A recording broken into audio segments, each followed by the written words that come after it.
Adelante. Váyanse. Esas fueron las palabras que salieron de mi boca cuando mi nuera Carla me desafió por última vez. Me dijo, delante de mi propio hijo, que yo no sobreviviría una semana sin ellos. Que era una vieja patética, inútil, dependiente. Que sin su ayuda yo me derrumbaría en cuestión de días. Me miró con esos ojos llenos de desprecio y esperó a que yo suplicara, a que me arrodillara, a que le rogara que se quedaran. En lugar de eso, tomé las llaves de la mansión que yo pagué, las puse sobre la mesa de mármol con un golpe seco, y simplemente me fui. Debieron ver mi cara en ese momento. Carla se quedó paralizada. Matías, mi hijo, abrió la boca pero no salió ningún sonido. Creo que esperaban lágrimas, drama, desesperación. Pero yo solo sentía una calma fría recorriéndome las venas. Tomé mi bolso, mi abrigo, y caminé hacia esa puerta por última vez. Al día siguiente, mi teléfono explotó. Llamadas. Mensajes. Una tras otra sin parar. Matías y Carla en pánico absoluto, llamando sin cesar. No contesté ninguna. Dejé que sonara y sonara mientras yo tomaba café tranquilamente en mi nuevo apartamento, viendo cómo todo comenzaba a desarrollarse exactamente como lo había planeado. Y ahora, el banco no deja de telefonear. A ellos, no a mí. Escucho los mensajes desesperados de Carla, su voz transformada de arrogante a suplicante en menos de 24 horas. Ernestina, contesta por favor. ¿Qué le dijiste al banco? ¿Qué exactamente me obligaste a hacer? Matías llora en sus mensajes. Mamá, ayúdanos, no entendemos qué está pasando. Pero ellos van a entender. Muy pronto van a entender todo. Porque resulta que cuando construyes tu propio imperio desde cero, cuando tomas las riendas de tu vida a los 68 años, cuando decides que ya basta de humillaciones, las cosas cambian. Y vaya que cambiaron. Aunque para llegar hasta aquí, para convertirme en la mujer que dejó esas llaves sin temblar, primero tuve que tocar fondo. Primero tuve que ser destruida. Déjame llevarte atrás en el tiempo. Déjame mostrarte quién era yo hace apenas 1 año y medio. Hace 1 año y medio, yo era una sombra en mi propia casa. Vivía en la mansión que compré con mis ahorros, con el dinero que mi difunto esposo y yo juntamos durante 40 años de matrimonio. Pero a pesar de ser mi casa, mi propiedad, yo me sentía como una intrusa. Como un estorbo que todos toleraban hasta encontrar el momento perfecto para deshacerse de mí. Mi rutina era humillante. Me levantaba a las 6 de la mañana para preparar el desayuno. Café recién hecho, huevos revueltos, pan tostado, jugo de naranja natural. Lo organizaba todo mientras ellos dormían en la habitación principal, esa que solía ser mía hasta que Carla decidió que la necesitaban más que yo. Cuando bajaban, cerca de las 8, yo ya había limpiado toda la cocina. Carla se sentaba sin decir buenos días. Ni siquiera me miraba. Tomaba su teléfono y comenzaba a revisar sus redes sociales mientras masticaba lo que yo preparé. Matías leía noticias en su tableta, ajeno a todo. Yo me quedaba de pie en la cocina, esperando a que terminaran para lavar los platos. Si me atrevía a sentarme con ellos, Carla me lanzaba esa mirada que decía que yo estaba invadiendo su espacio. Así que aprendí a quedarme en la cocina. Aprendí a hacerme invisible. Después del desayuno venían las órdenes. Carla dejaba una lista sobre la encimera. Cosas del supermercado, ropa para la tintorería, mandados que yo debía hacer. Nunca pedía por favor. Nunca decía gracias. Solo dejaba la lista y asumía que yo la obedecería. Porque yo pagaba todo. La casa era mía, sin hipoteca, pero todos los gastos corrían por mi cuenta. Luz, agua, gas, internet, comida, servicio de jardinería, limpieza mensual que Carla insistía en contratar aunque yo limpiaba diariamente. Los números en mi cuenta bancaria bajaban cada mes. Mis ahorros de toda una vida se evaporaban sosteniendo el estilo de vida de 2 adultos perfectamente capaces de mantenerse solos. Matías trabajaba desde casa con su negocio de consultoría que nunca generaba mucho dinero. Carla había dejado de trabajar completamente. Decía que estaba construyendo su marca personal en redes sociales. Publicaba fotos con ropa cara, en restaurantes elegantes, presumiendo lujos. Todo financiado por mí. Lo peor no era el dinero. Lo peor era el trato. La forma en que Carla me hablaba, como si yo fuera su empleada. Ernestina, estos platos están sucios. Lávalos de nuevo. Ernestina, el baño necesita limpieza. Y si me atrevía a decir que estaba cansada, me miraba como si yo hubiera dicho la cosa más ridícula del mundo. Una vez le dije que quizás podríamos turnarnos para cocinar. Carla se rió en mi cara. Me dijo que ella no había estudiado marketing para terminar en la cocina como una ama de casa antigua. Que yo tenía todo el tiempo del mundo. Matías estaba sentado justo allí cuando ella dijo eso. Mi hijo no dijo absolutamente nada. Ese silencio dolió más que las palabras de Carla. Las cenas eran teatro de mi propia degradación. Carla invitaba amigos constantemente. Gente superficial obsesionada con apariencias. Se sentaban en mi comedor, usaban mi vajilla, bebían mi vino, y me trataban como parte del mobiliario. Yo servía. Yo llenaba copas. Yo retiraba platos. Invisible. Irrelevante. Una vez escuché a una amiga de Carla preguntar quién era yo. Carla respondió con esa risita condescendiente. Es la mamá de Matías. Vive con nosotros porque está muy mayor para estar sola. Todos se compadecieron. Nadie preguntó si era verdad. Yo tenía 68 años. Sí. Pero estaba perfectamente bien. Mi mente clara. Mi cuerpo funcionaba. Manejaba mi auto. Administraba mis finanzas. No necesitaba que nadie me cuidara. Pero Carla había construido esa narrativa y la repetía tanto que hasta Matías empezó a creerla. Los meses pasaron y la situación se volvió insostenible. Cada día me sentía más pequeña, más atrapada. Dejé de ver a mis amigas porque me daba vergüenza. Me alejé de mi hermana Rosalie porque no quería escuchar que debía irme. Tenía miedo. Miedo de estar sola. Miedo de perder a mi hijo. Así que me quedé. Me tragué mi orgullo y me quedé. Hasta que llegó mi cumpleaños. El día que cumplí 68 años fue el día que todo cambió. Yo no quería nada elaborado para mi cumpleaños. Solo deseaba una cena tranquila con mi hijo, quizás un abrazo sincero, un reconocimiento de que yo todavía importaba. Pero Carla tenía otros planes. Organizó una fiesta. Dijo que era en mi honor. Invitó a 20 personas. Decoró la casa con globos color rosa pálido y carteles que hacían chistes sobre la vejez. Debí sospecharlo. Carla nunca hacía nada sin una agenda oculta. Pero yo quería creer que tal vez me había equivocado sobre ella. La cena comenzó normal. Gente comiendo, bebiendo, conversando sobre sus vidas perfectas. Yo estaba sentada en la cabecera de la mesa, sintiéndome extrañamente expuesta, como si fuera el centro de un espectáculo que no entendía. La comida era cara, el vino fluía sin parar, y por supuesto, todo salía de mi cuenta bancaria. Nadie lo sabía excepto yo. Entonces Carla se puso de pie. Tomó su copa de vino, golpeó suavemente con un tenedor para llamar la atención de todos, y sonrió de esa manera que me hacía sentir incómoda. «Quiero hacer un anuncio importante», dijo. Mi corazón se aceleró. Pensé que tal vez diría algo bonito. Tal vez un agradecimiento. Qué ingenua fui. Carla habló con esa voz dulce que usaba cuando quería manipular. Dijo que habían tomado una decisión familiar muy difícil pero necesaria. Que yo había sido una madre maravillosa, una mujer fuerte, pero que el tiempo no perdona a nadie. Que últimamente yo olvidaba cosas. Que me confundía con facilidad. Que ya no era seguro que estuviera sin supervisión. Mentiras. Todo eran mentiras descaradas. Pero las decía con tanta convicción, con tanta preocupación falsa en su voz, que los invitados comenzaron a asentir comprensivamente. Vi sus caras. Lástima. Incomodidad. Alivio de que no fuera su problema. Y entonces soltó la bomba que cambiaría todo. Habían encontrado un lugar perfecto para mí. Una residencia para adultos mayores. Muy linda, muy cómoda, con enfermeras capacitadas las 24 horas. Actividades recreativas, jardines hermosos, todo lo que una persona de mi edad podría necesitar. Yo me mudaría allí en 2 meses. Ya habían visitado las instalaciones.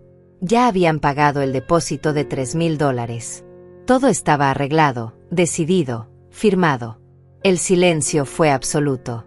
20 pares de ojos se clavaron en mí. 20 personas esperando mi reacción. Busqué a Matías desesperadamente con la mirada. Mi hijo, Mi único hijo, el niño que crié, que eduqué, que amé con cada fibra de mi ser.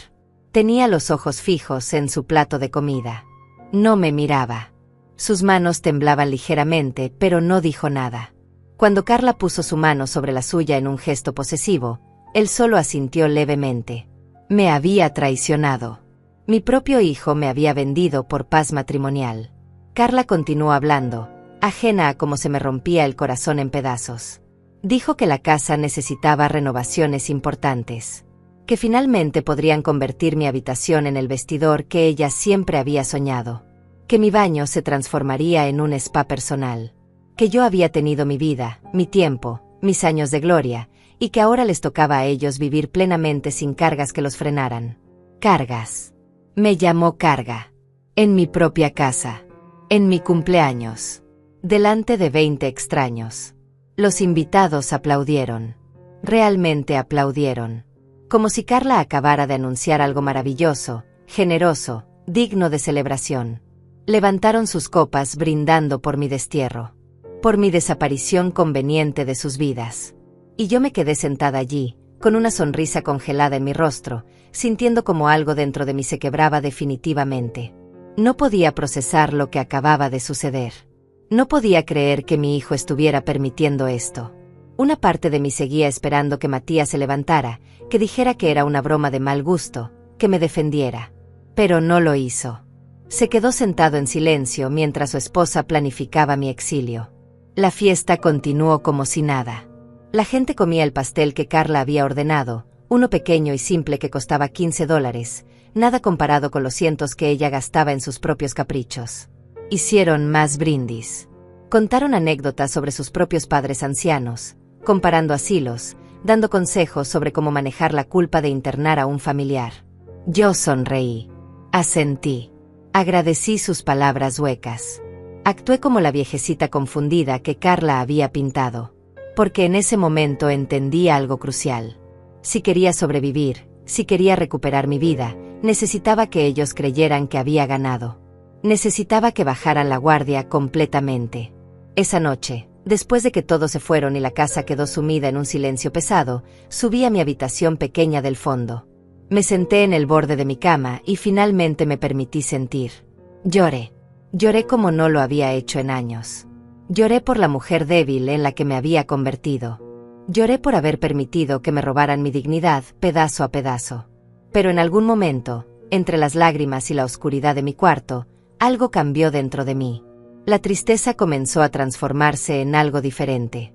Algo más frío. Más peligroso. Más poderoso. Rabia. Rabia pura y clarificadora. Me sequé las lágrimas y me miré en el espejo del tocador. Vi a una mujer de 68 años con el cabello gris, con arrugas alrededor de los ojos, con manos que habían trabajado toda una vida. Pero también vi algo más. Vi inteligencia. Vi fuerza. Vi a alguien que había sobrevivido 40 años de matrimonio, que había criado a un hijo, que había administrado finanzas, que había tomado decisiones importantes. Vi a una mujer que no estaba acabada, que no estaba confundida, que definitivamente no necesitaba un maldito asilo. Y en ese momento tomé una decisión. No iba a desaparecer silenciosamente para la conveniencia de Carla. No iba a terminar mis días en una habitación institucional mientras ellos disfrutaban de mi casa, de mi dinero, de la vida que yo construí. Si querían guerra, tendrían guerra. Pero esta vez, las reglas las pondría yo. Porque resulta que cuando te empujan al límite, cuando te quitan todo lo que te queda, cuando creen que estás derrotada, es cuando te vuelves más peligrosa. Y yo estaba a punto de volverme muy peligrosa. Pero para ganar necesitaba ser inteligente. Necesitaba ser paciente. Necesitaba un plan tan perfecto que ellos no lo vieran venir hasta que fuera demasiado tarde. Y sobre todo, necesitaba ayuda de alguien en quien pudiera confiar absolutamente. Al día siguiente llamé a mi hermana Rosalie.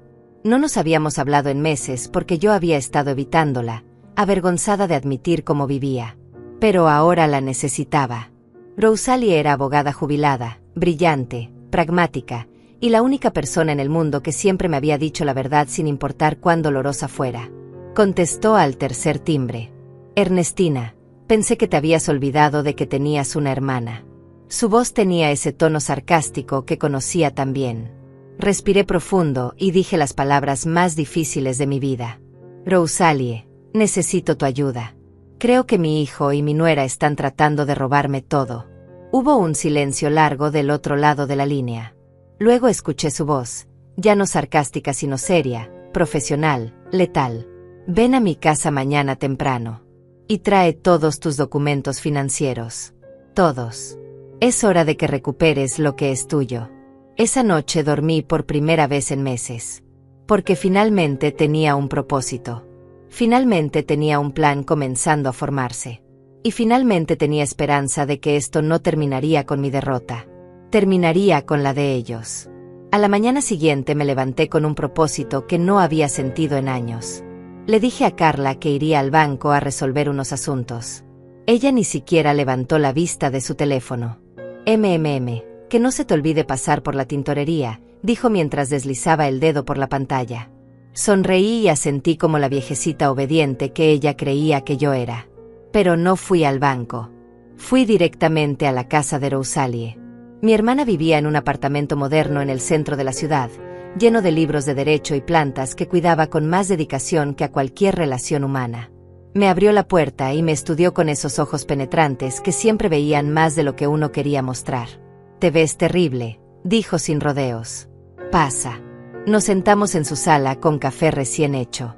Saqué todos los documentos que había traído. Escrituras de la casa, estados de cuenta bancarios, registros de inversiones, el testamento que había hecho años atrás. Rosalie los revisó uno por uno en silencio absoluto. Su expresión se volvía más dura con cada papel que leía. Finalmente levantó la vista. «Ernestina, dime exactamente qué está pasando. Todo. No omitas nada por vergüenza o por proteger a tu hijo. Necesito la verdad completa».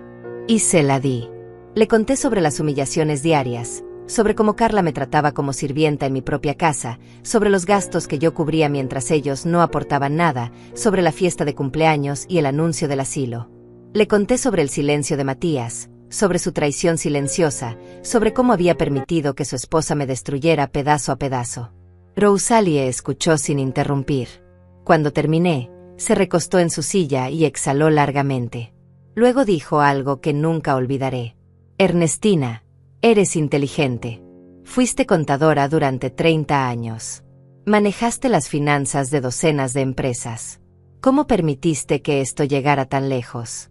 Me encogí ante sus palabras. Porque tenía razón. Yo había sido fuerte, capaz, independiente. Y de alguna manera había dejado que el miedo a la soledad y el amor por mi hijo me convirtieran en una sombra de quien era. «No lo sé», susurré. Supongo que no quería admitir que mi hijo me había fallado. Rosalie asintió. «Entiendo. Pero ahora necesitas despertar. Porque según estos documentos, tú tienes todo el poder. La casa está completamente a tu nombre. Tus inversiones están a tu nombre. Tu cuenta bancaria está a tu nombre. Ellos no tienen nada legalmente. Absolutamente nada». Sentí que algo se encendía en mi pecho. Pero Carla dijo que ya habían pagado el depósito del asilo. Rosalie sonrió de una manera que me dio escalofríos. «¿Pagaron con qué dinero, Ernestina?» «Con el tuyo. Y apuesto a que no tienen tu firma en ningún documento de admisión real. Probablemente solo hicieron una visita y pagaron algo simbólico para hacerte creer que estaba decidido». Abrí la boca sorprendida. Rosalie continuó. «Ellos están apostando a que tú eres demasiado débil, demasiado asustada, demasiado derrotada para defenderte. Están contando con tu silencio, con tu obediencia. Pero aquí está la belleza de la situación. Legalmente, tú eres la dueña de todo. Y si actuamos con inteligencia, podemos revertir esto completamente». Mi corazón comenzó a latir más rápido. «¿Cómo?» Rosalie se inclinó hacia adelante. «Primero, necesitamos proteger tus activos inmediatamente. Vamos a revisar todas tus cuentas, cambiar contraseñas, asegurarnos de que Matías no tenga acceso a nada. Segundo, vamos a investigar exactamente qué han estado haciendo con tu dinero. Si hay fraude, lo documentaremos. Tercero, y esto es crucial, tú vas a seguir actuando como si nada hubiera cambiado. Vas a ser la viejecita sumisa que ellos esperan mientras nosotras trabajamos en silencio. La idea de seguir fingiendo me revolvía el estómago, pero entendía la estrategia. ¿Cuánto tiempo tomará? Rosalie revisó el calendario en su teléfono. Si trabajamos rápido y discretamente, 1 mes. Tal vez mes y medio. Necesitamos ser meticulosas. Un error y ellos podrían reaccionar. Tú puedes hacer esto. Asentí. Podía hacerlo. Por primera vez en años, sentía que recuperaba el control. Los siguientes días fueron serials. En casa, yo seguía siendo la misma Ernestina de siempre. Me levantaba temprano, preparaba desayunos, limpiaba, obedecía las órdenes de Carla sin chistar. Pero por dentro, todo había cambiado. Cada humillación que soportaba ya no me quebraba. Al contrario, me fortalecía. Porque sabía que era temporal. Porque sabía que estaba construyendo algo. Las tardes las pasaba con Rosalie. Revisamos cada transacción bancaria de los últimos 3 años. Y lo que descubrimos fue peor de lo que imaginaba. Carla había usado mi tarjeta de crédito para compras personales por más de $60,000. Ropa de diseñador, joyas, tratamientos de belleza, cenas en restaurantes carísimos que ella fotografiaba para sus redes sociales. Todo cargado a mi cuenta. Matías no era mejor. Había transferido dinero de mi cuenta de ahorros a la suya en múltiples ocasiones, siempre con la excusa de emergencias de su negocio que nunca se materializaban en ganancias reales. En total, habían drenado casi $120,000 de mis ahorros en 3 años. Me sentí físicamente enferma cuando vi los números. Rosalie puso su mano sobre la mía. Ernestina, esto es suficiente para acciones legales si quieres ir por ese camino. Pero hay otra opción. Una más inteligente. ¿Cuál? Los sacas de la casa. Es tu propiedad. Les das un plazo para desalojar. Si se niegan, los desalojas legalmente. Y aquí está la parte brillante. La casa no tiene hipoteca, está completamente pagada. Pero podemos hacer que parezca que sí la tiene. No entiendo. Rosalie sonrió. Tú eres la dueña. Puedes poner la casa como garantía de un préstamo si quisieras. O mejor aún, puedes simplemente informarles que decidiste venderla. Que ya no puedes mantener los gastos. Que necesitas algo más pequeño. Legalmente no pueden impedírtelo. Y cuando intenten descubrir qué está pasando realmente, ya será demasiado tarde. Era brillante. Era cruel. Era perfecto. Pero había un problema. Matías es mi hijo. A pesar de todo, sigue siendo mi hijo. No puedo simplemente destruirlo. Rosalie me miró con seriedad. No lo estás destruyendo. Le estás enseñando una lección que debió aprender hace años. Que las acciones tienen consecuencias. Que no puede permitir que su esposa abuse de su madre. Que ser adulto significa responsabilizarse. Ernestina, tu amor de madre lo cegó. Ahora tu fortaleza de madre debe despertarlo. Tenía razón. Lo sabía en lo profundo de mi ser. Este no era solo sobre recuperar mi casa o mi dinero. Era sobre recuperar mi dignidad. Y tal vez, solo tal vez, sobre salvar a mi hijo de la mujer manipuladora que lo había convertido en su títere. Pasamos las siguientes semanas preparando todo meticulosamente. Rosalie contactó a un amigo suyo, Eugenio, que trabajaba como gerente en el banco donde yo tenía mis cuentas principales. Le explicamos la situación. Eugenio fue comprensivo y profesional.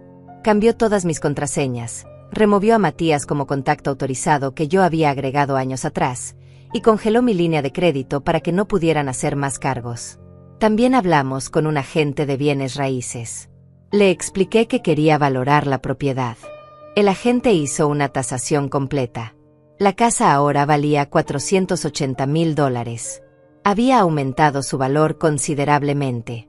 Esa información sería útil más adelante. Mientras tanto, en casa, Carla se volvía cada vez más insoportable. Había comenzado a planificar las renovaciones como si la casa ya fuera suya. Trajo diseñadores de interiores, les mostró mi habitación, discutió colores de pintura y tipos de madera para los closets. Todo delante de mí, como si yo fuera invisible. Una tarde la escuché hablando por teléfono con una amiga. Sí, finalmente nos desharemos de ella en 6 semanas. Ya pagamos el asilo. Es perfecto. Tiene 4 paredes y una cama. No necesita más a su edad. Y lo mejor es que podremos hacer lo que queramos con la casa sin que esté quejándose todo el tiempo. Apreté los puños, pero mantuve la compostura. Seguí cocinando la cena como si no hubiera escuchado nada. Porque sabía algo que ella no sabía. En exactamente 2 semanas, yo dejaría esa casa. Pero no hacia un asilo. Hacia mi libertad. Y ellos se quedarían con nada. La semana antes de mi partida fue la más difícil. No por miedo, sino por la actuación que debía mantener. Carla intensificó su crueldad como si intuyera que su tiempo de poder se acercaba al final, aunque no tenía idea de cuán cierto era eso. Un martes por la tarde llegó con 3 amigas. Entraron a la casa riendo escandalosamente, cargadas de bolsas de tiendas exclusivas. Yo estaba en la cocina preparando galletas. Carla ni siquiera me saludó. Ernestina, trae limonada para mis amigas. Y asegúrate de que esté fría. La última vez estaba tibia y fue vergonzoso. Preparé la limonada exactamente como le gustaba.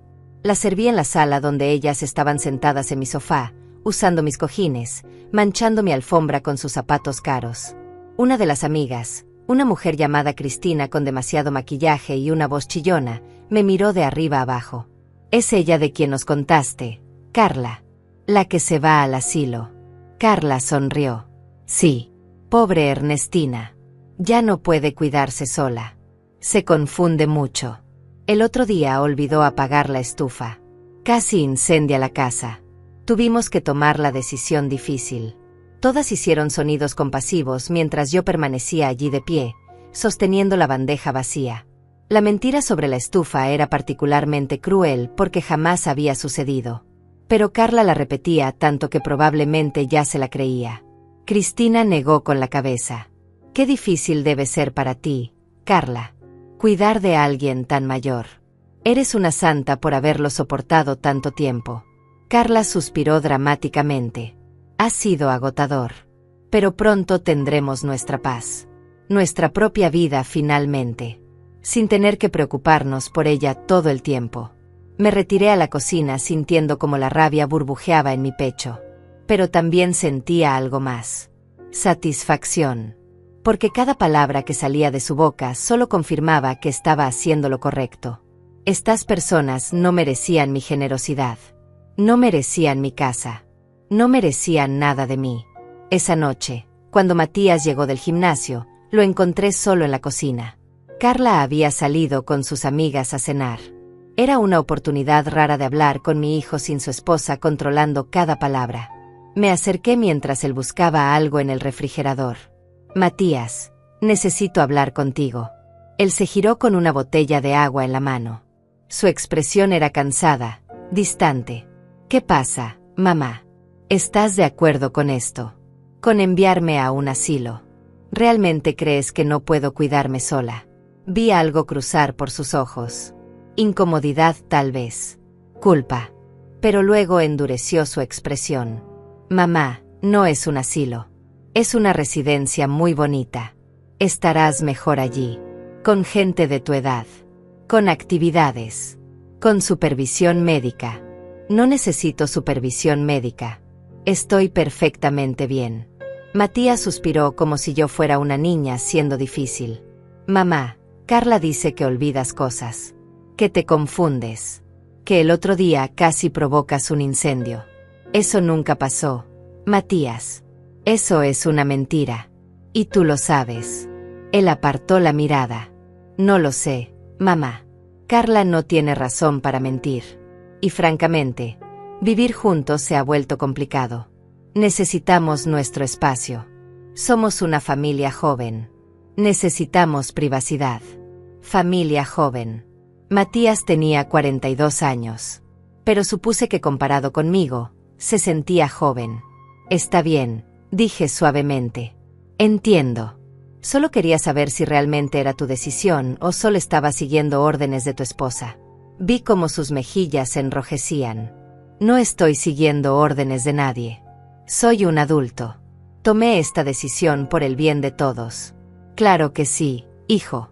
Claro que sí. Me retiré antes de que pudiera ver las lágrimas formándose en mis ojos. No eran lágrimas de tristeza. Eran de rabia y decepción. Mi hijo se había convertido en un extraño. En un hombre que permitía que su esposa abusara de su madre y lo justificaba como una decisión adulta. La Rosalie tenía razón. Esto no era solo necesario. Era un acto de amor brutal. Porque si no lo despertaba ahora, Matías seguiría siendo un títere toda su vida. 3 días antes de la fecha que había marcado en mi calendario, Rosalie y yo finalizamos todos los detalles. Había encontrado un apartamento pequeño, pero cómodo en un edificio tranquilo a 20 minutos de distancia. 2 habitaciones, cocina moderna, balcón con vista a un parque. Lo había alquilado por 6 meses mientras decidía mis próximos pasos. También había movido la mayoría de mis pertenencias importantes en viajes secretos durante las tardes cuando Carla estaba ocupada con sus amigas. Rosalie revisó la lista una última vez. Todas tus cuentas están protegidas. Matías y Carla no tienen acceso a nada. Los documentos de desalojo están listos. Eugenio del banco tiene instrucciones claras de contactarlos exactamente 24 horas después de que te vayas. La carta que dejarás es clara y legalmente sólida. ¿Estás lista?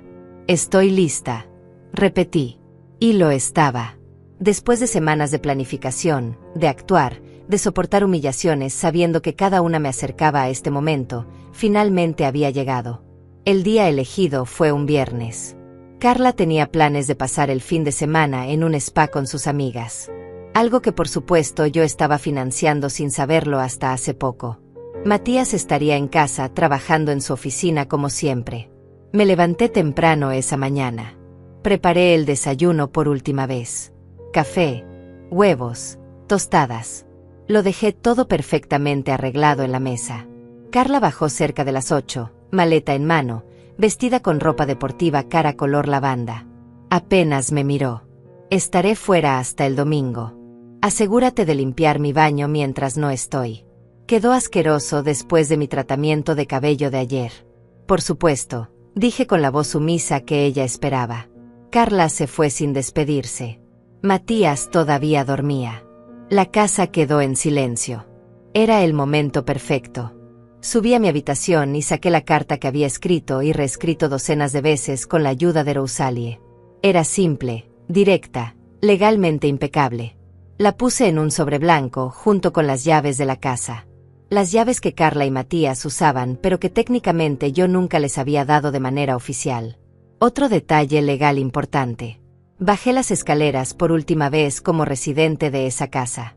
Cada paso se sentía significativo. Pasé por la sala donde había servido limonada a las amigas crueles de Carla. Por el comedor donde anunciaron mi destierro. Por la cocina donde había cocinado 1000 comidas que nadie agradeció. Puse el sobre en el centro de la mesa de mármol del recibidor. Las llaves hicieron un sonido metálico al golpear la superficie. Saqué mi teléfono y tomé una foto. Evidencia de que había dejado todo claramente. Luego tomé mi bolso, mi abrigo, y abrí la puerta principal. El sol de la mañana me golpeó la cara. Respiré profundo. Aire fresco. Aire de libertad. Miré hacia atrás una última vez a la mansión que había comprado con tanto orgullo, que había llenado de amor, que se había convertido en mi prisión. Ya no sentía apego. Solo alivio. Cerré la puerta suavemente detrás de mí y caminé hacia el auto que me esperaba. Rosalie estaba al volante, sonriendo. Lista para tu nueva vida. Lista, dije. Y lo estaba más que nunca. Mientras nos alejábamos, vi la mansión haciéndose más pequeña en el espejo retrovisor. Dentro de 24 horas, Matías y Carla recibirían la llamada del banco. Dentro de 24 horas comenzaría su pánico. Dentro de 24 horas entenderían que la viejecita confundida que tanto despreciaban acababa de cambiar todas las reglas del juego. Y yo estaría observando desde la distancia, finalmente en control de mi propia historia. El apartamento nuevo olía a pintura fresca y posibilidades. Era pequeño comparado con la mansión, pero era mío. Completamente mío. Nadie me daría órdenes aquí. Nadie me haría sentir invisible. Rosalie me ayudó a acomodar las últimas cajas mientras yo preparaba té en mi propia cocina, usando mis propias tazas, sin tener que pedirle permiso a nadie. Ahora empieza lo interesante, dijo Rosalie mirando su reloj. Son las 10 de la mañana. Eugenio llamará a Matías mañana a esta misma hora. 24 horas exactas desde que dejaste la casa. Asentí sintiendo como los nervios se mezclaban con la anticipación.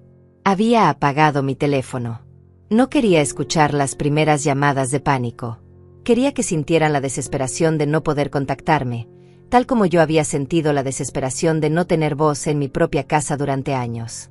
Pasé el resto del día organizando mi nuevo espacio. Coloqué fotos de mi difunto esposo en la sala. Acomodé mis libros en el estante.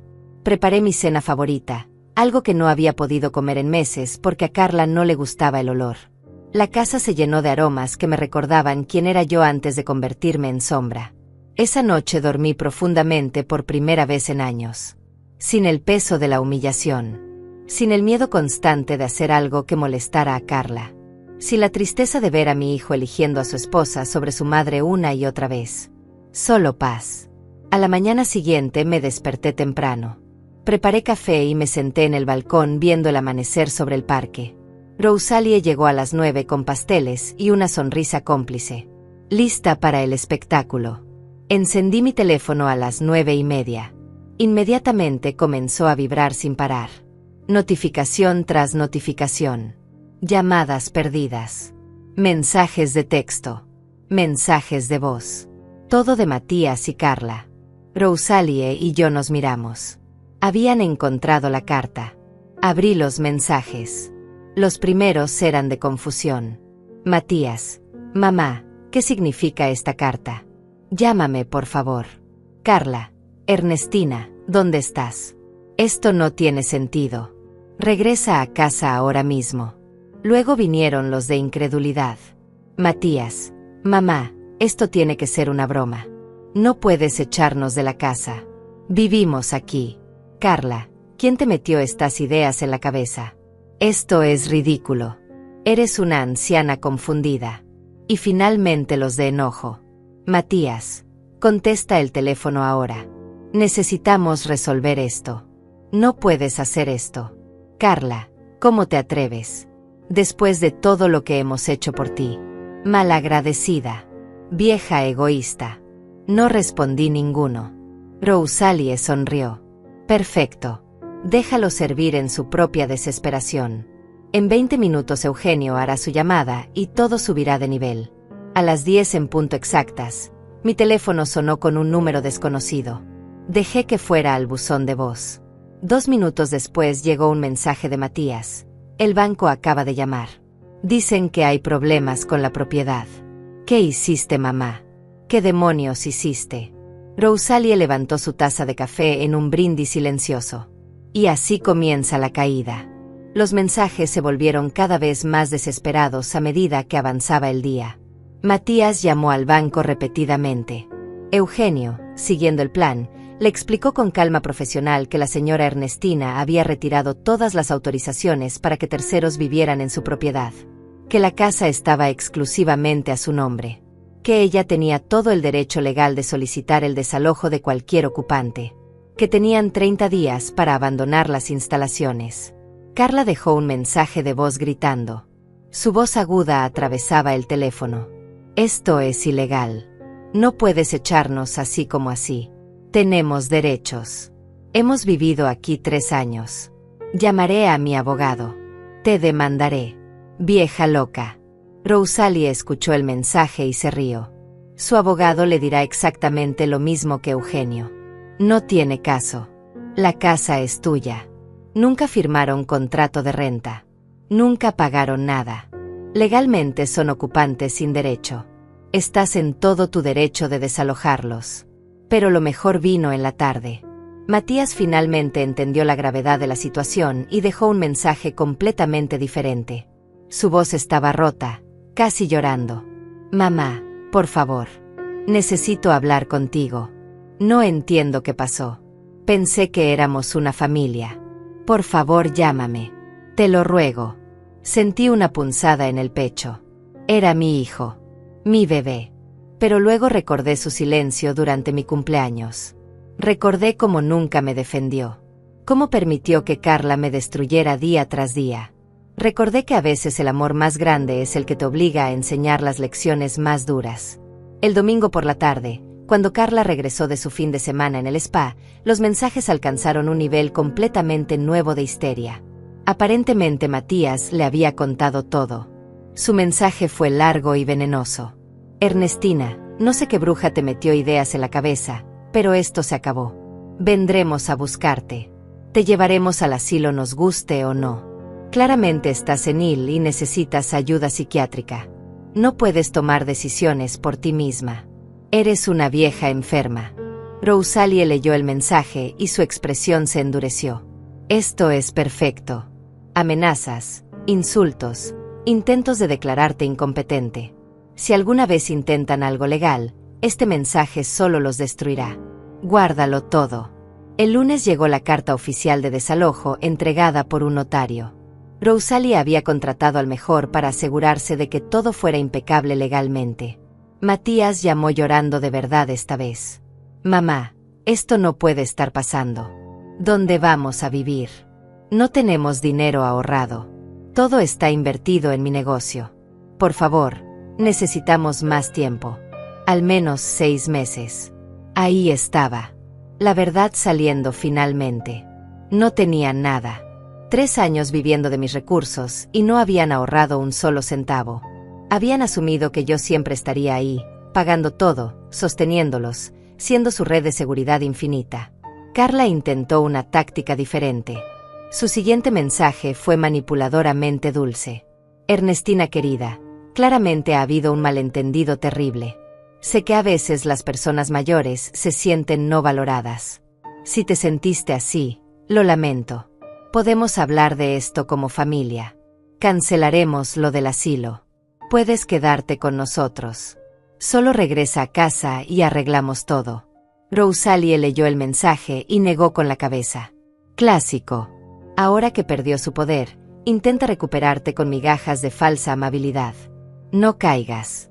No iba a caer. Porque yo había vivido esa falsa amabilidad antes. Había visto cómo Carla podía ser encantadora cuando necesitaba algo, para luego volver a su verdadera naturaleza cruel en cuanto obtenía lo que quería. Esta vez las cosas serían diferentes.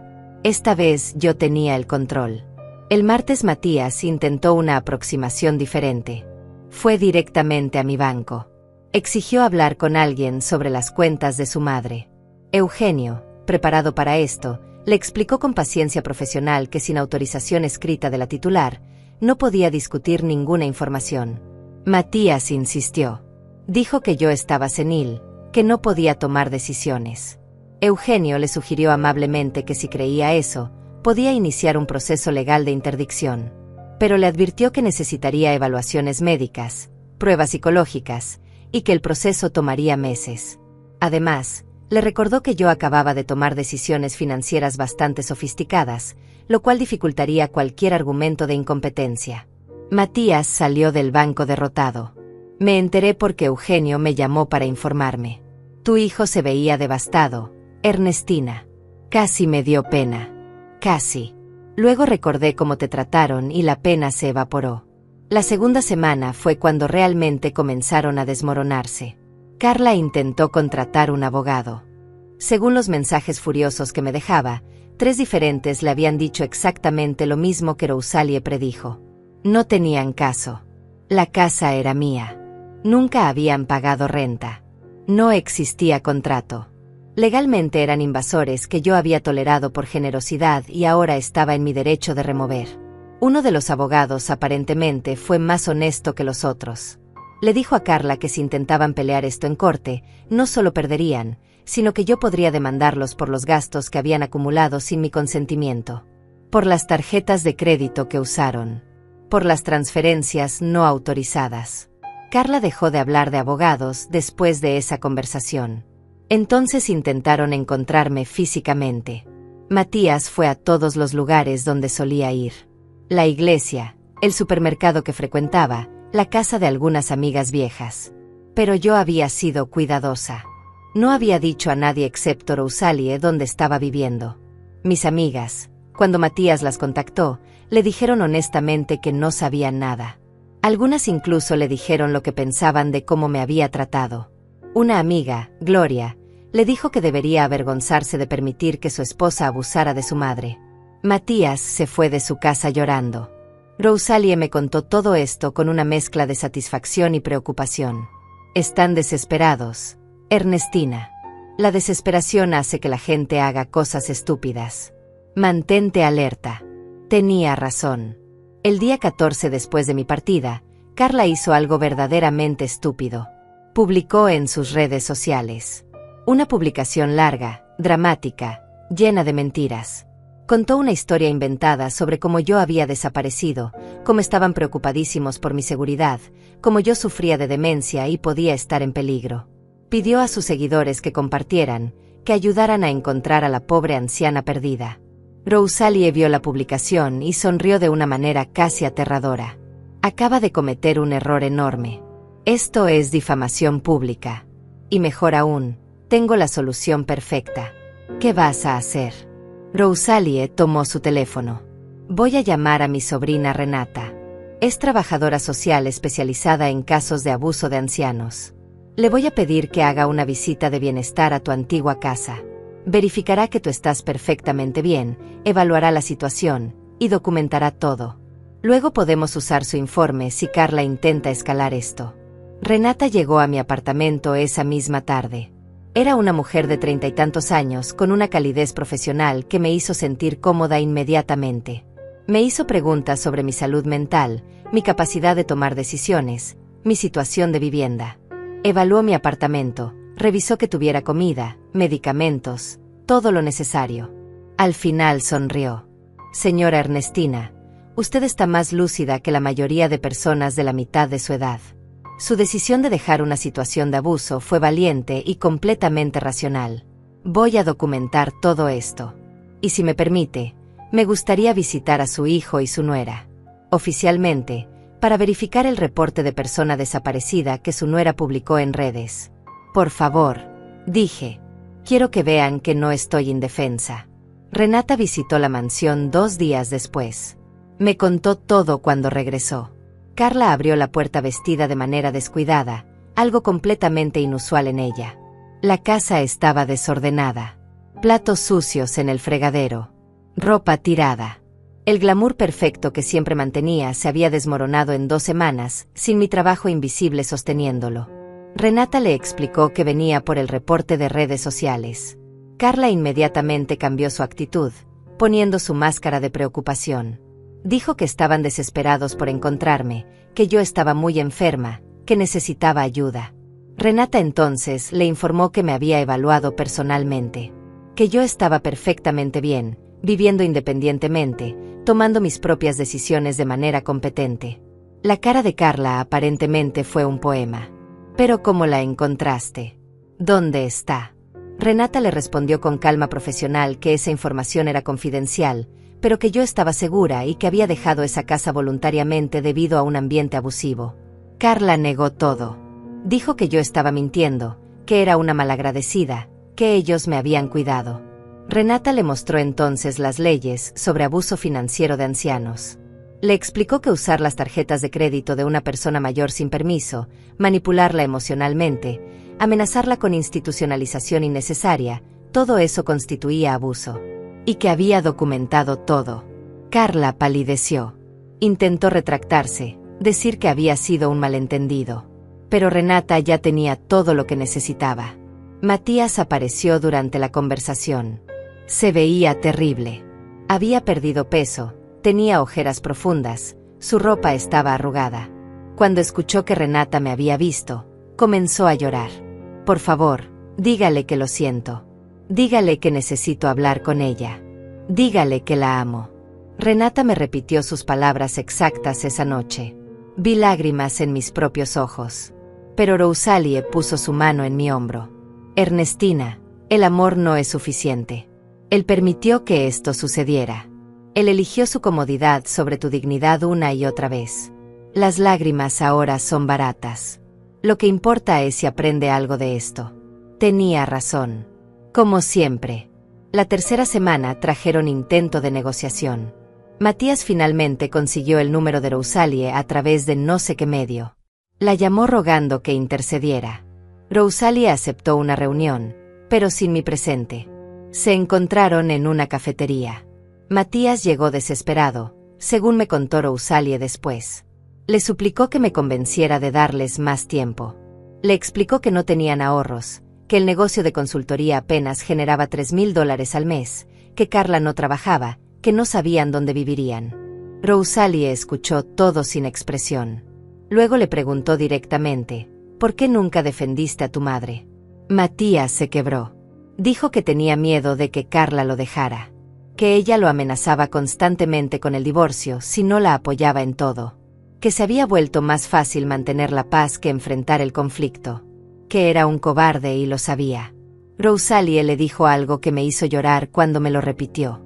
Le dijo, tu madre te dio la vida. Te crió sola después de que tu padre murió. Trabajó 2 empleos para pagar tu universidad. Y tú le pagaste permitiendo que tu esposa la convirtiera en sirvienta. No es tu esposa quien te destruyó, Matías.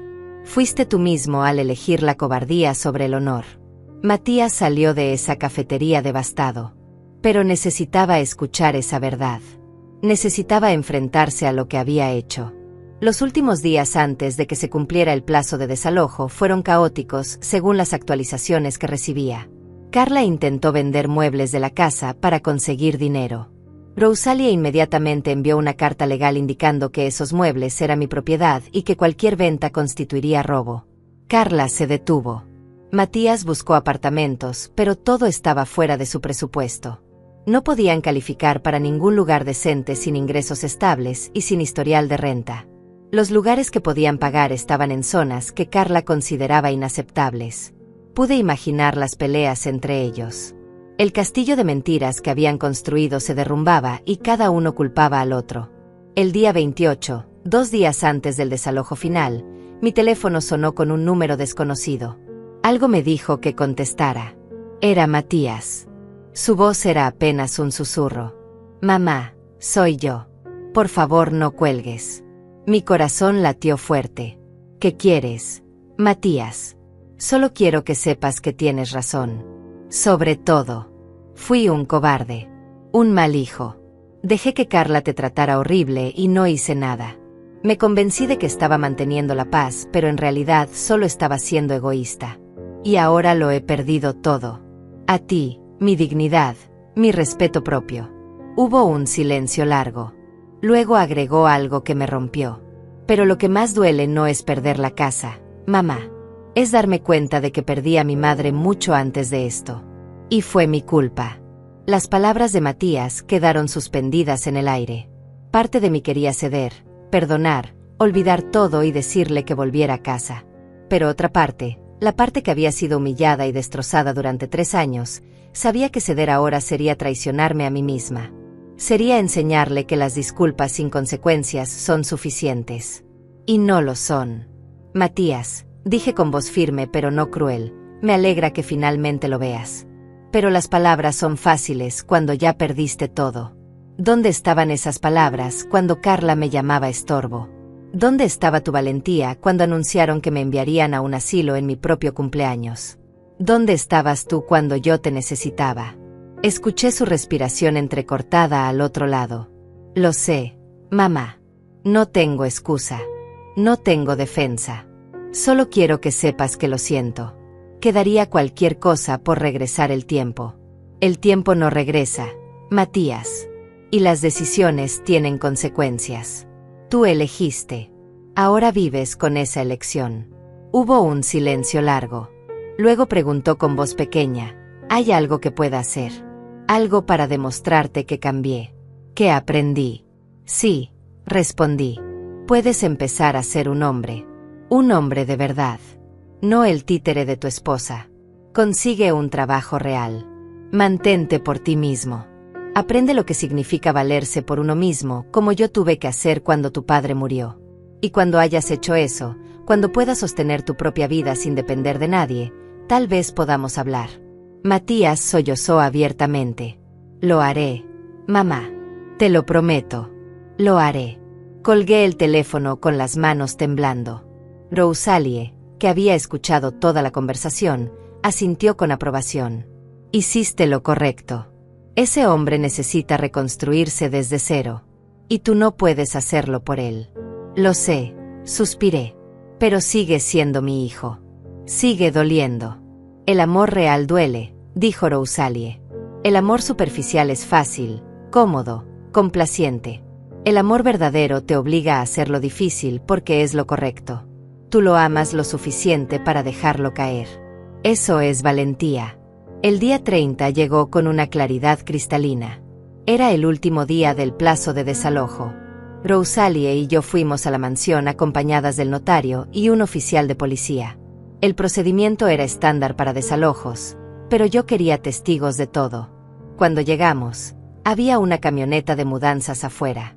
Matías y 2 hombres que aparentemente había contratado estaban cargando cajas. Carla estaba en la entrada con los brazos cruzados, su rostro una máscara de furia contenida. Cuando me vio bajando del auto, su expresión se transformó en odio puro. Llegó la bruja, escupió. Feliz ahora. Nos destruiste completamente. No te destruí, Carla. Te expuse. Hay una diferencia. Matías salió de la casa en ese momento cargando una caja. Cuando me vio, casi la deja caer. Mamá, susurró. Su mirada iba de mí a Rosalie al policía, procesando la escena. Esto es real. Realmente nos está sacando. El plazo se cumplió hoy, dije con calma. Espero que todo esté listo. El oficial se acercó. Señora, soy el oficial Aurelio. Estoy aquí para asegurar que el desalojo se realice de manera ordenada. Señora, tienen hasta las 6 de la tarde para desocupar completamente las instalaciones. Carla explotó. Esto es abuso de ancianos. Ella está senil. No puede tomar estas decisiones. Deberían arrestarla a ella, no ayudarla. El oficial la miró con expresión neutra. Señora, tengo documentación completa que indica que la propietaria está en plenas facultades mentales y tiene todo el derecho legal de recuperar su propiedad. Si interfiere con este proceso, tendré que arrestarla por obstrucción. Le sugiero que continúe con la mudanza. Carla abrió la boca para responder, pero Matías la detuvo. Carla, ya basta. Solo terminemos esto. Ella miró a mi hijo con incredulidad. ¿Cómo puedes estar tan calmado? Es tu madre quien nos está tirando a la calle. Matías la miró con una expresión que no le había visto antes. Firmeza. Es mi madre a quien nosotros convertimos en sirvienta en su propia casa. Tiene todo el derecho. Vi algo quebrarse en los ojos de Carla en ese momento. La realización de que había perdido. No solo la casa. Había perdido el control sobre Matías también. Ya no eres el mismo, dijo con voz venenosa. Te volviste débil. Matías negó con la cabeza. No, Carla. Finalmente dejé de serlo. Las siguientes horas fueron tensas pero ordenadas. Entramos a la casa y yo hice un recorrido con el notario documentando el estado de todo. Había daños menores. Manchas en las alfombras, un mueble rayado, la pintura descascarada en una pared. Nada terrible pero suficiente para notar la falta de cuidado. El notario documentó cada detalle. Encontré mi habitación, la pequeña del fondo donde me habían relegado. Estaba vacía ya. Las paredes desnudas. El closet abierto. Todo rastro de mi borrado. Pero curiosamente no sentí tristeza. Sentí liberación. Esa habitación había sido mi celda. Ya no lo sería nunca más. Revisamos la habitación principal, la que había sido mía y que Carla reclamó. Estaba en desorden total.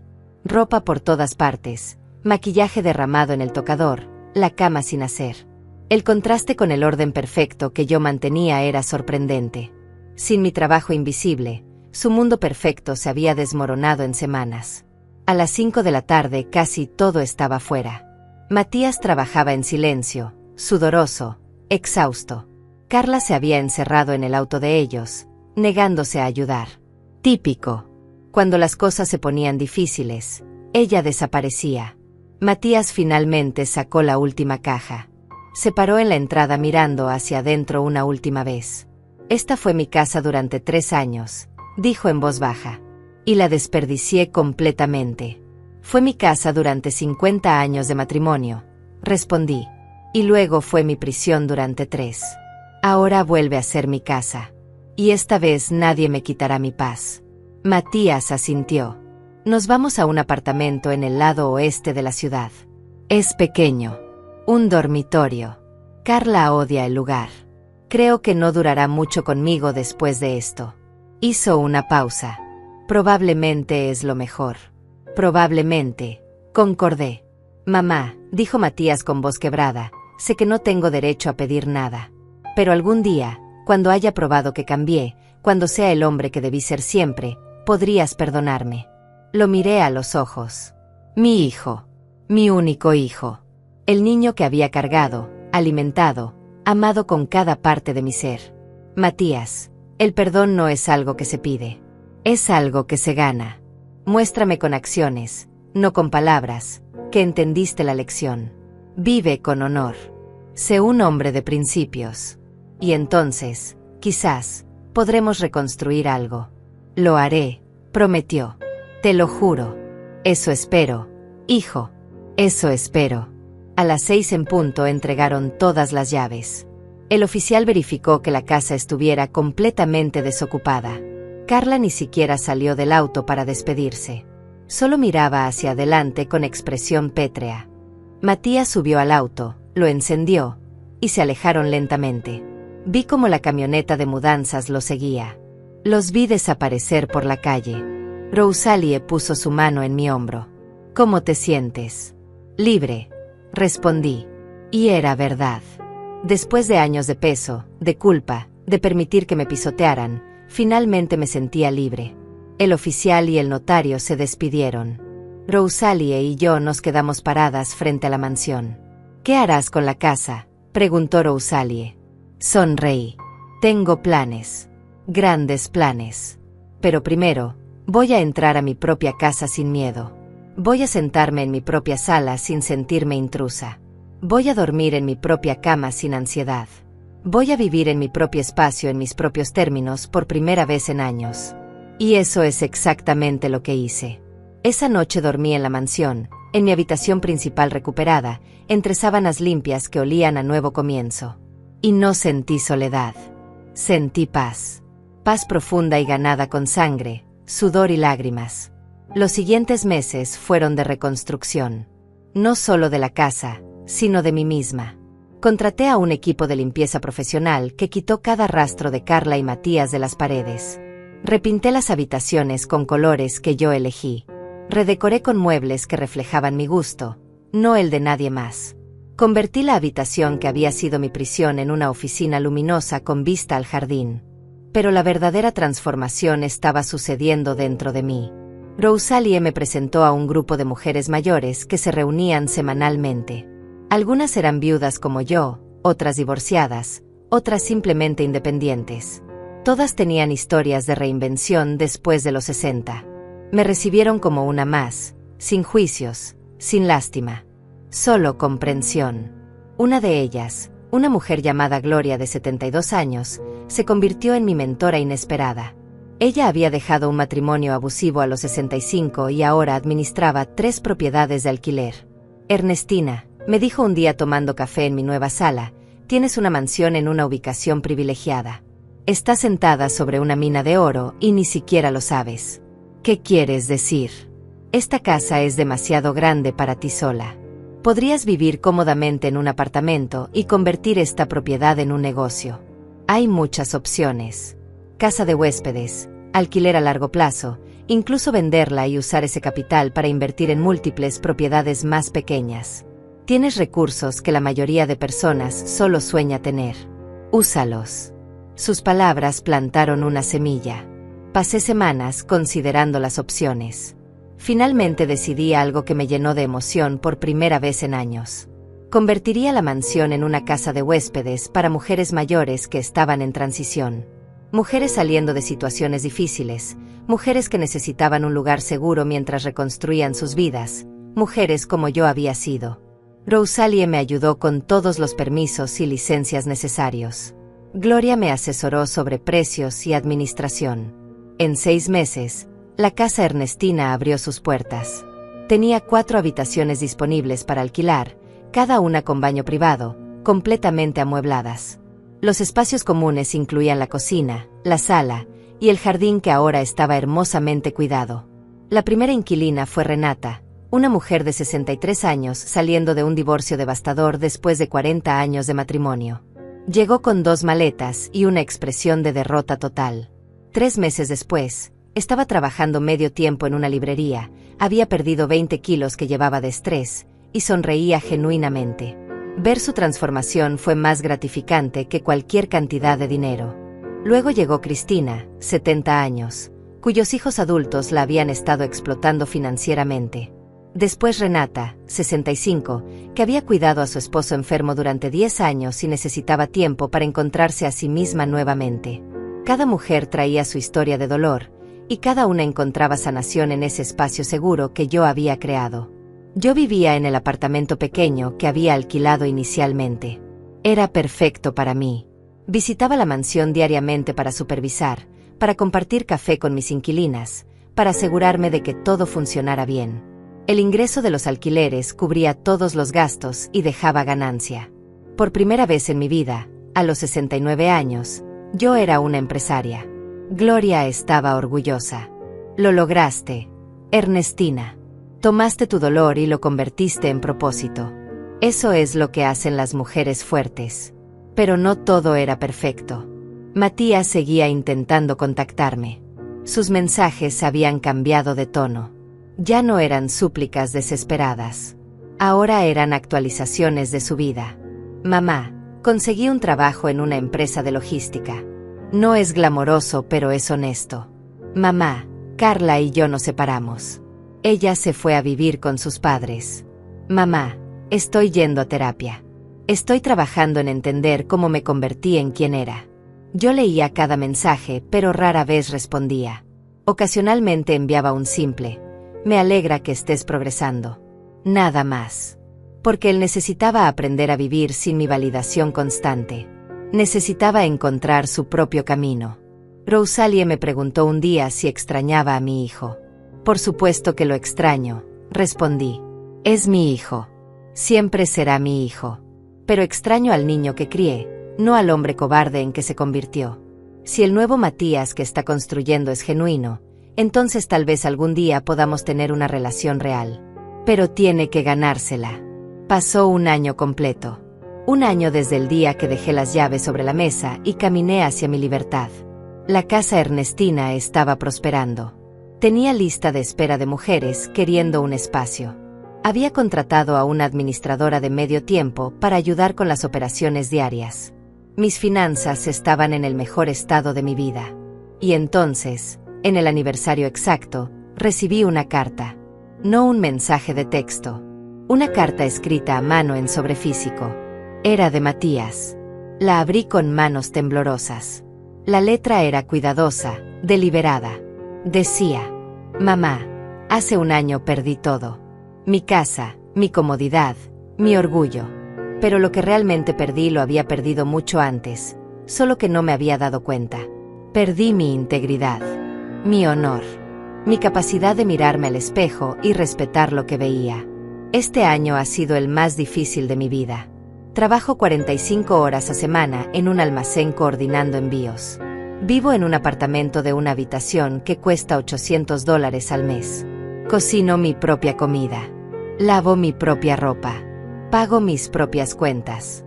¿Y sabes qué, mamá? Es liberador.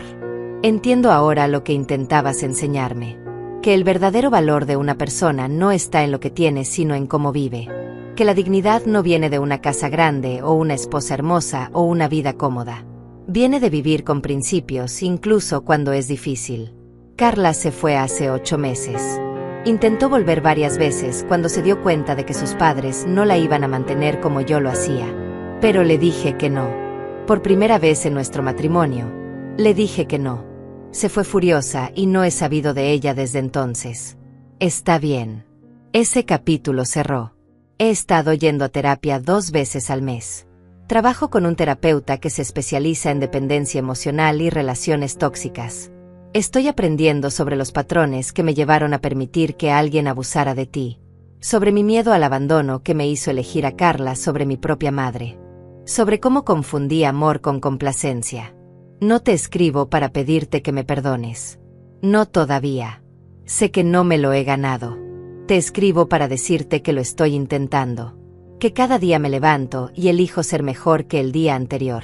Que tu lección, aunque brutal, fue el regalo más grande que pudiste darme.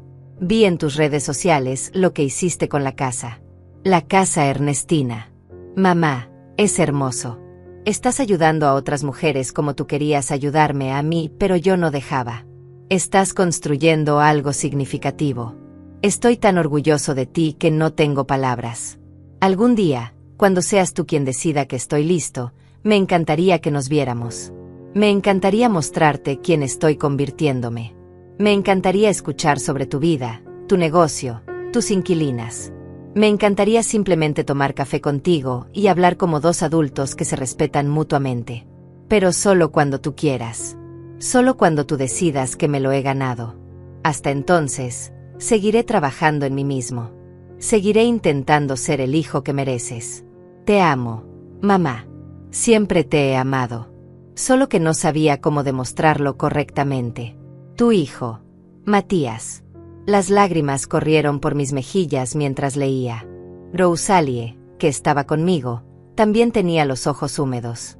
¿Qué vas a hacer?, preguntó suavemente. Todavía no lo sé, admití. Pero por primera vez en mucho tiempo, tengo esperanza de que mi hijo realmente cambió. De que la lección funcionó. Rosalie asintió. Entonces dale un poco más de tiempo. Pero no demasiado. La vida es corta, Ernestina.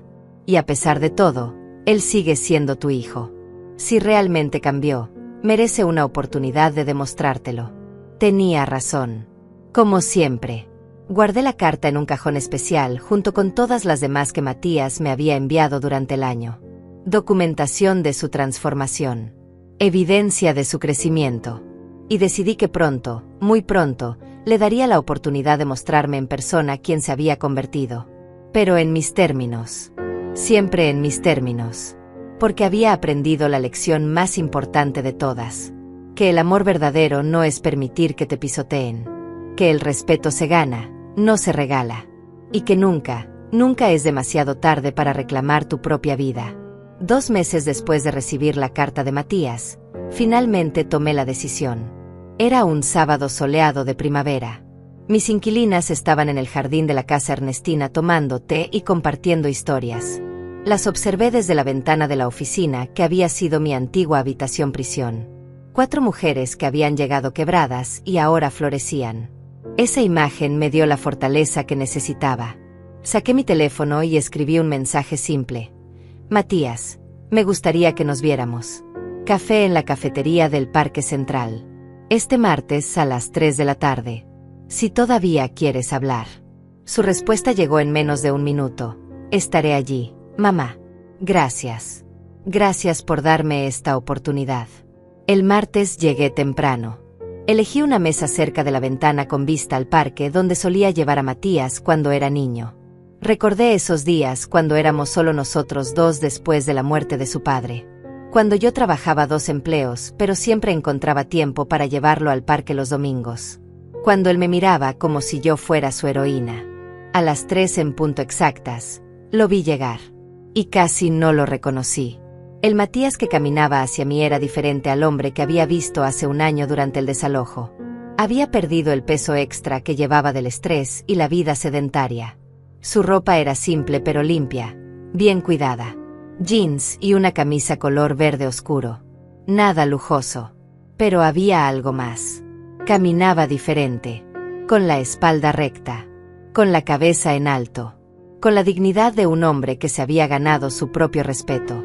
Cuando nuestros ojos se encontraron, vi lágrimas inmediatas en los suyos.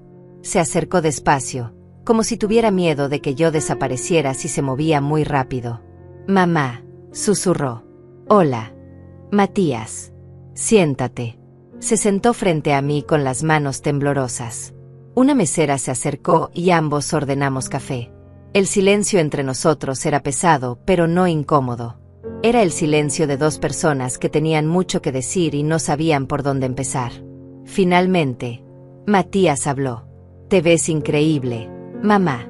Más joven. Más feliz. Más tú. Me siento más yo que en años, admití. Construir la casa Ernestina me dio un propósito que no sabía que necesitaba.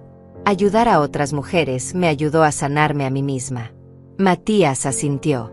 He seguido todo en redes sociales. Las historias que publicas de tus inquilinas. Lo que estás construyendo. Mamá, es extraordinario. Tomaste lo peor que te pasó y lo convertiste en algo hermoso que ayuda a otros. Eso es. Él buscó las palabras. Eso es heroico. No soy heroína, Matías. Solo soy una mujer que decidió que merecía mejor. Que merecía respeto. Que merecía vivir en paz en mi propia casa. Y yo te quité todo eso, dijo con voz quebrada. Mamá, he ensayado este momento 1000 veces en mi cabeza. He pensado en todo lo que quería decirte. Pero ahora que estás aquí frente a mí, las palabras parecen tan inadecuadas. Cómo me disculpo por 3 años de permitir que te trataran como sirvienta. Cómo compenso por cada vez que me quedé callado cuando Carla te humillaba. Cómo recupero el tiempo que perdimos. No puedes, respondí con honestidad. El tiempo perdido se fue para siempre. Las humillaciones sucedieron. No podemos cambiar el pasado, Matías. Solo podemos decidir quiénes queremos ser en el futuro. Lo sé. Y por eso he pasado este año trabajando en mí mismo. No para recuperarte, aunque lo quiero desesperadamente, sino porque necesitaba convertirme en alguien que pudiera mirarse al espejo sin sentir vergüenza. Cuéntame sobre tu vida ahora, pedí. Cuéntame quién eres. Matías respiró profundo. Trabajo como coordinador de logística en una empresa de distribución. Gano $2,400 al mes. No es mucho, pero es honesto. Me levanto a las 6, trabajo hasta las 3, y los fines de semana hago trabajos freelance de consultoría, pero ahora cobrando tarifas justas y entregando trabajo real, no las promesas vacías que vendía antes. Vivo en un apartamento de una habitación. Cocino mi propia comida. He aprendido que soy bastante bueno haciendo pasta. Lavo mi ropa en la lavandería del edificio cada domingo. Pago mis cuentas a tiempo. Tengo un fondo de emergencia de $3,000 que he ahorrado centavo a centavo. Es la primera vez en mi vida adulta que tengo ahorros reales. ¿Y la terapia? ¿Mencionaste terapia en tu carta? Sí. Voy cada 2 semanas. Mi terapeuta, el Dr. Jeremías, me ha ayudado a entender patrones que ni siquiera sabía que tenía. Cómo busqué en Carla lo que perdí cuando murió papá. Cómo confundí control con amor. Cómo mi miedo al conflicto me hizo cómplice de abuso. No son excusas, mamá. Son explicaciones. Y entender el porqué me ayuda a asegurarme de que nunca vuelva a suceder. Las lágrimas corrían libremente por su rostro ahora. Lo más difícil fue aceptar que no fui solo débil. Fui cruel. Porque el silencio es crueldad cuando alguien necesita que hables. Y yo me quedé callado cuando tú necesitabas que yo te defendiera. Eso es algo con lo que tendré que vivir el resto de mi vida. Yo también tenía lágrimas en los ojos. Matías, no necesito que vivas en culpa eterna. Necesito que vivas en cambio eterno. Que cada día elijas ser el hombre que debiste ser siempre. Que nunca permitas que nadie, mujer u hombre, te convierta en cómplice de crueldad otra vez. Lo prometo, mamá. Te lo prometo con cada fibra de mi ser. Tomamos nuestro café en un silencio más cómodo. Había tanto que procesar. Tanto dolor pasado. Pero también, por primera vez, esperanza genuina de sanación. Y Carla, finalmente pregunté. ¿Qué pasó realmente? Matías suspiró. Cuando perdimos la casa, ella cambió. O tal vez siempre fue así y yo no quería verlo. Se volvió resentida, cruel. Me culpaba constantemente. Decía que yo era un fracaso, que mi madre era una loca vengativa, que nuestra vida estaba arruinada por mi culpa. Al principio intenté arreglar las cosas. Busqué trabajos, recorté gastos. Pero nada era suficiente para ella. La gota que derramó el vaso fue cuando intentó contactarte. Quería que yo la llevara a suplicarte que nos dejaras volver. Me dijo que debía llorar, arrodillarme si era necesario, manipularte emocionalmente hasta que cedieras. Y algo en mí simplemente se rompió. Dije que no íbamos a manipularte más. que si habíamos perdido todo era porque nos lo merecíamos. Ella no lo podía creer. Me dijo que eligiera. Ella o mi lealtad a una vieja amargada que nos había destruido. Y por primera vez en nuestro matrimonio, elegí correctamente. Le dije que se fuera. Se fue esa misma noche. Intentó volver 3 veces cuando descubrió que sus padres no la iban a mantener indefinidamente. Pero cada vez le dije que no. Eventualmente se rindió. Escuché que se casó con un hombre mayor rico hace 2 meses. Supongo que encontró su próxima víctima. No sentí satisfacción al escuchar eso. Solo tristeza por el tiempo perdido. Matías, no destruí tu vida. Tu vida con Carla estaba construida sobre mentiras y explotación. Yo solo quité los cimientos falsos. Lo que construyas ahora depende completamente de ti. Lo entiendo, mamá. Y estoy construyendo algo real. Lento, pero real. Pasamos 2 horas en esa cafetería. Hablamos sobre todo. Sobre sus metas, su trabajo, sus esperanzas.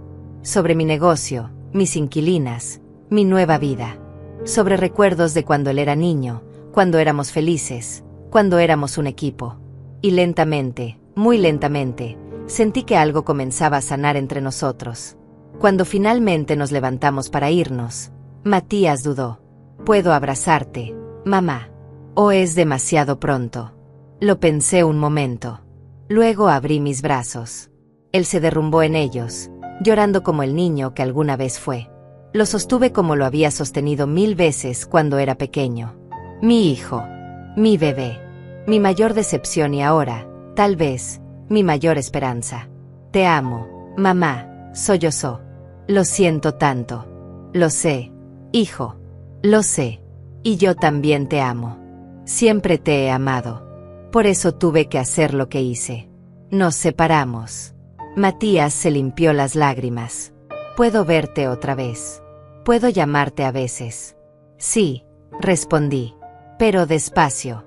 Paso a paso. Reconstruyendo confianza. Demostrando con acciones, no solo palabras. Lo que sea necesario, mamá. Lo que sea necesario. Lo observé alejarse, caminando con esa nueva dignidad que había ganado con trabajo duro y autoconocimiento. Y sonreí. Porque mi nuera arrogante había dicho que yo no sobreviviría una semana sin ellos. Habían pasado 14 meses. Y no solo había sobrevivido. Había florecido. Construí un imperio. No de riquezas materiales, aunque tenía estabilidad financiera. Un imperio de dignidad. De respeto propio. De mujeres ayudándose mutuamente. De segundas oportunidades y nuevos comienzos. Y mi hijo, el que pensé que había perdido para siempre, estaba encontrando su camino de regreso. No al niño dependiente que era, sino al hombre que siempre tuvo el potencial de ser. Esa noche, sentada en el balcón de mi apartamento con una taza de té, reflexioné sobre el viaje. Sobre la mujer que había sido, asustada y pequeña, permitiendo que la pisotearan. Sobre la mujer que era ahora, fuerte y libre, dueña de su propio destino. La libertad no es un regalo, pensé. Es una decisión. Una decisión que tomas cada día. Una decisión de no aceptar menos de lo que mereces. Una decisión de levantarte incluso cuando todos esperan que caigas. Mi teléfono vibró. Un mensaje de Matías. Gracias por hoy, mamá. Gracias por no rendirte conmigo. Te amo. Respondí. Te amo también, hijo. Sigue adelante. Estoy orgullosa del hombre en que te estás convirtiendo. Y lo estaba. Contra todo pronóstico, lo estaba. Miré las estrellas apareciendo en el cielo nocturno. Tenía 69 años. Había perdido años de mi vida en humillación y dolor. Pero había ganado algo más valioso. Me había ganado a mí misma de vuelta. Y eso, descubrí, era el mayor imperio que cualquier mujer podía construir.